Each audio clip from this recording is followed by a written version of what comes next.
Now we're doing your test Tamuz Shir Vehine. This here, the Alter Rebbe is going back to what he said before Va'ad Rebbe. You see, about 10 or 11 lines ago, it says the word Va'ad Rebbe. Alter Rebbe said that in the times of Galus, he gets chayes from Klipa, right? But he said Va'ad Rebbe. Not only did the Yid get chayes from Klipa, but Faket, he gets chayes from Klipa more than other Klipas. So now he explains why. Even though the Yid is an Avaryan, he's an Aveda person, and he's caught from Shem Avaya, Saf Kol Saf, when he goes into Klipa, he not only takes from Klipa, he's feeding Klipa from the Kedusha that he has from before. And because he's feeding Klipa, the expression that's used is Neitel Chelik Beresh, gets the choicest piece. The part of the Neshama which goes into the Guf is also a cord which is connected to the Eibush. In other words, just like it's Chelik Havaya Ame, it's also Yankev Nachalas. Malberach Moshe, for example. A cord, one end is on top, one end is below. When you shake the bottom of the string, it will cause to move and to be drawn afterward. The first head of the string, which is on high. How much it could be drawn, right? If you shake it from the top, the bottom moves. But similarly, if you shake it from the bottom, the top will also move. We talk about the Yiddish roots of the Neshama. And its source from the lower hay. Says the Alter Rebbe, when you make a bad choice and you do Aveda, so obviously you're getting chayes from Klipa, not chayes from Kedusha, but there's another aspect. Not only are you getting chayes from Klipa, but you are actually feeding the Klipa. Who this Yid is Mamshech is bringing down, the moited and lowering. Hashpa'ah saw the flow to Klipa.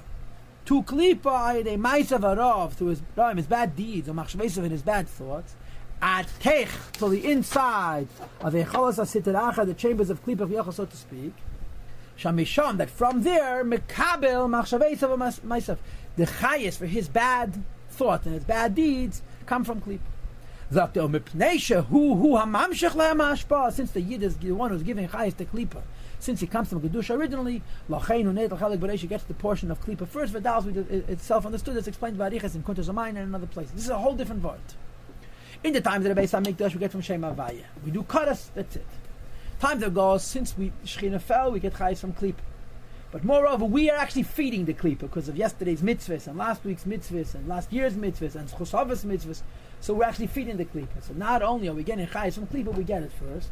Which explains two things. That the times of the Beis HaMikdash do a certain thing called Karas Misa B'Deshamayim, and now there isn't. Not because we're in a better place, but Chas V'Shalom are getting Chayes from the Yumas. Questions or comments? So far it's good. So the Alter Rebbe V'Zehu. Now this V'Zehu is very interesting, and the Rebbe has a whole sikh on it in the Shiur and Sefer Tanya. V'Zehu Shamazal. This is what Pshat in the Gemara is.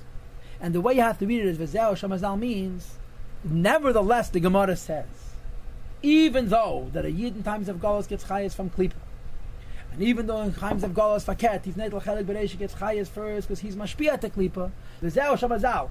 And still the Gemara says, I'm translating it the way the Rebbe explains it. Not this is what it says in the Gemara, but Afal Pikain, the Gemara says that in the times of Galus, in the time of Galus, we don't have the serenity of the Rishayim.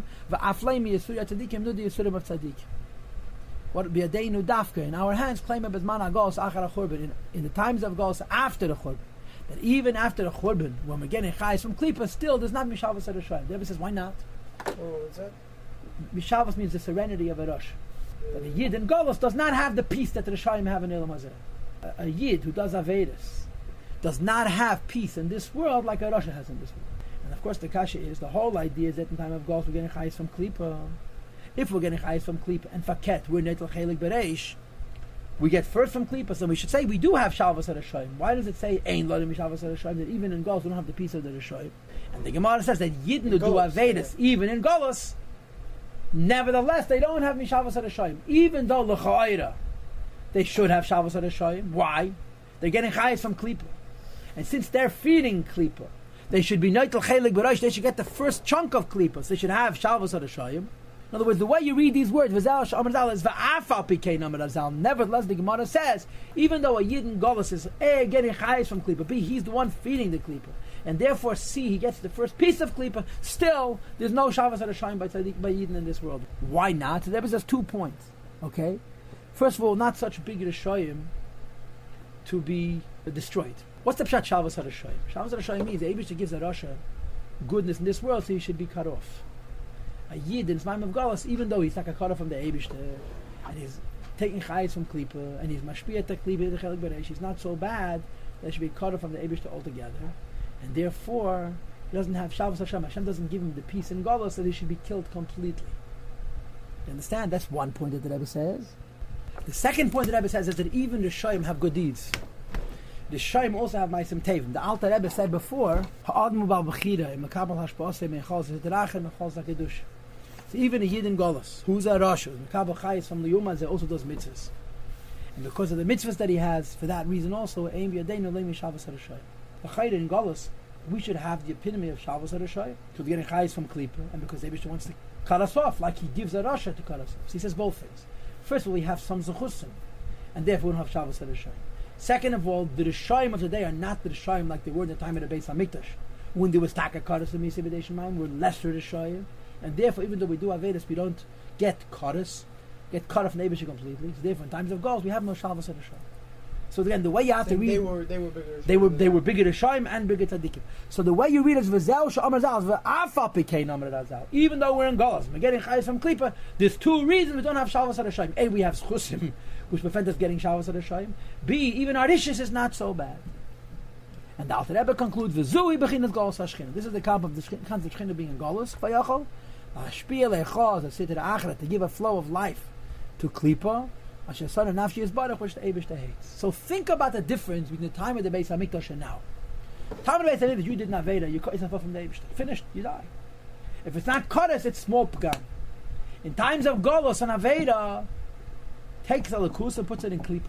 Because in the times of Golos, an Aveda takes a Lakus, puts it in Klippa, therefore a person could have an Aveda of Kodesh from Dishma Dishmaim and live a very, very, very long time. Right? But on the other hand, it explains Tshuva. I don't know, according to what's written here, how you would explain Tshuva in times of the Beis HaMikdash.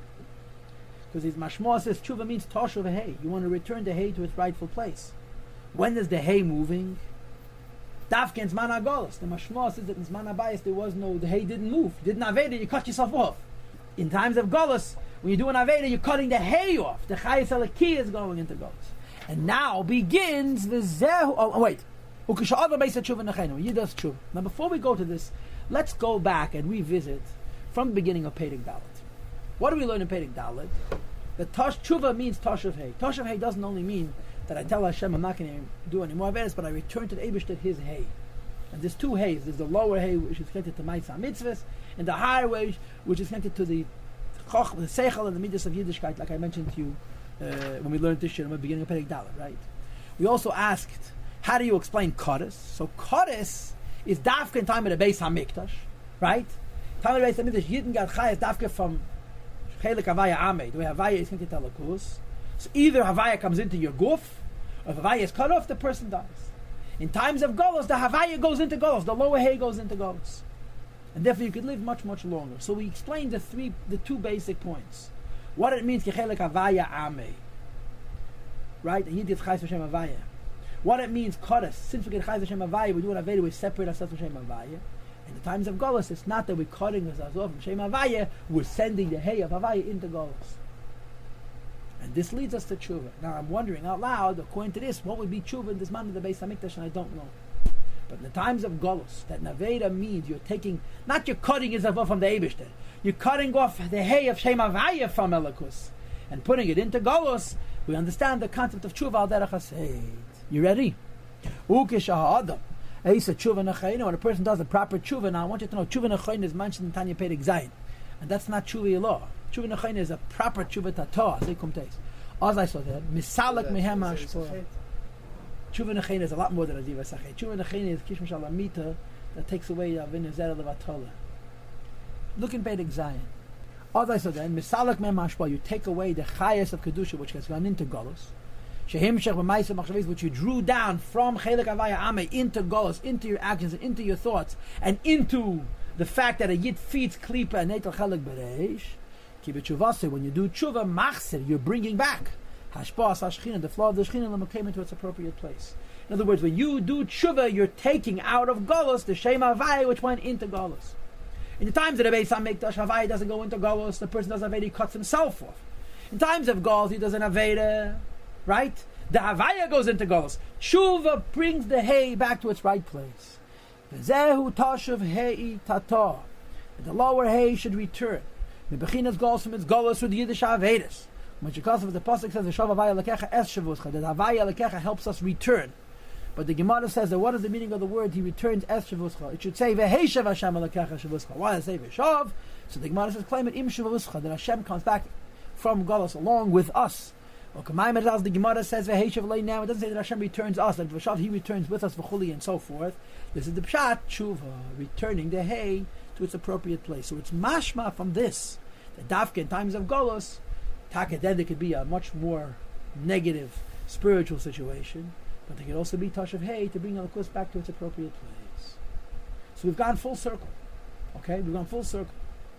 We asked what's Kadas and Misa, we explained it. We asked how Yidden could live so long in times of golos, we explained it.